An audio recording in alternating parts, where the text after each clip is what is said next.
أعوذ بالله من الشيطان الرجيم. بسم الله الرحمن الرحيم. ألف لام ميم. تنزيل الكتاب لا ريب فيه من رب العالمين. أم يقولون افتراه بل هو الحق من ربك لتنذر قوما ما أتاهم من نذير من قبلك لعلهم يهتدون. الله الذي خلق السماوات والأرض وما بينهما في 6 أيام ثم استوى على العرش. ما لكم من دونه من ولي ولا شفيع أفلا تتذكرون.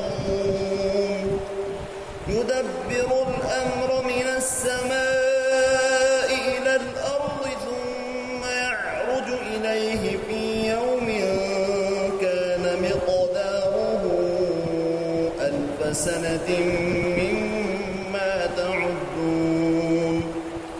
ذلك عالم الغيب والشهادة العزيز الرحيم.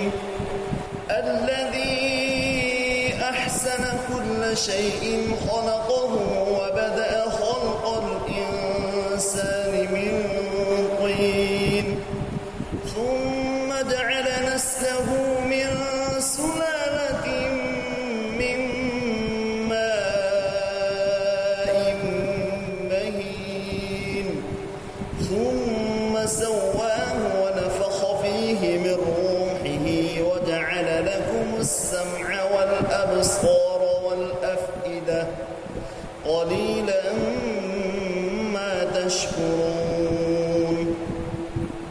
وقالوا أإذا ضللنا في الأرض أإنا لفي خلق جديد بل هم بلقاء ربهم كافرون. قل يتوفاكم ملك الموت الذي وكل بكم ثم إلى ربكم ترجعون. ولو ترى إذ المجرمون ناكسوا رؤوسهم عند ربهم ربنا أبصرنا وسمعنا فرجعنا نعمل صالحا إنا موقنون.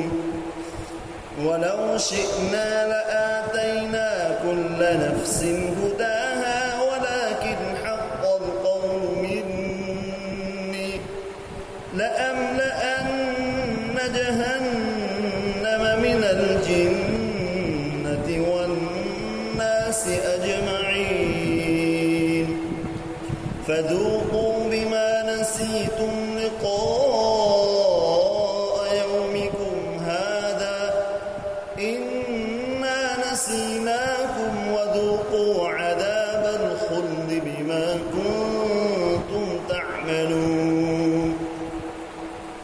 إنما يؤمن بآياتنا الذين إذا ذكروا بها خروا سجدا وسبحوا بحمد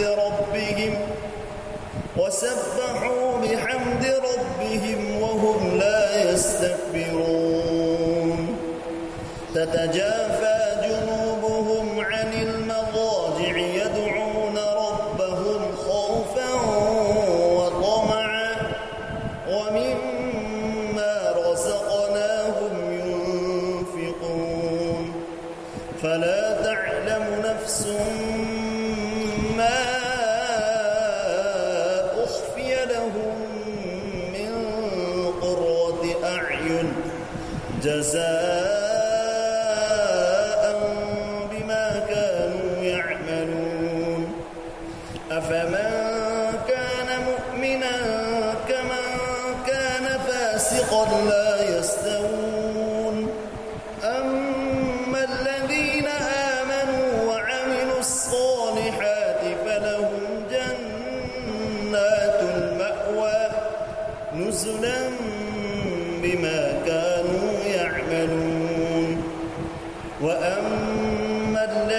الذين فسقوا فمأواهم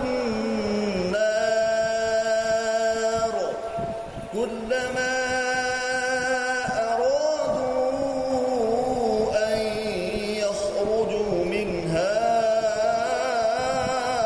أعيدوا فيها وقيل لهم ذوقوا عذاب النار الذي كنتم به تكذبون ولنذيقنهم من العذاب الأدنى دون العذاب الأكبر لعلهم يرجعون ومن أظلم ممن ذكر بآيات ربه ثم أعرض عنها إنا من المجرمين منتقمون ولقد آتينا موسى الكتاب فلا تكن في مرية من لقائه وجعلناه هدى لبني إسرائيل وجعلنا منهم أئمة يهدون بأمرنا لما صبروا وكانوا بآياتنا يوقنون إن ربك هو يفصل بينهم يوم القيامة فيما كانوا فيه يختلفون أولم يهد لهم كم أهلكنا من قبلهم من القرون يمشون في مساكنهم إن في ذلك لآيات أفلا يسمعون أولم يروا أنا نسوق الماء إلى الأرض الجرز فنخرج به زرعا تأكل منه أنعامهم وأنفسهم أفلا يبصرون ويقولون متى هذا الفتح إن كنتم صادقين قل يوم الفتح لا ينفع الذين كفروا إيمانهم ولا هم ينظرون فأعرض عنهم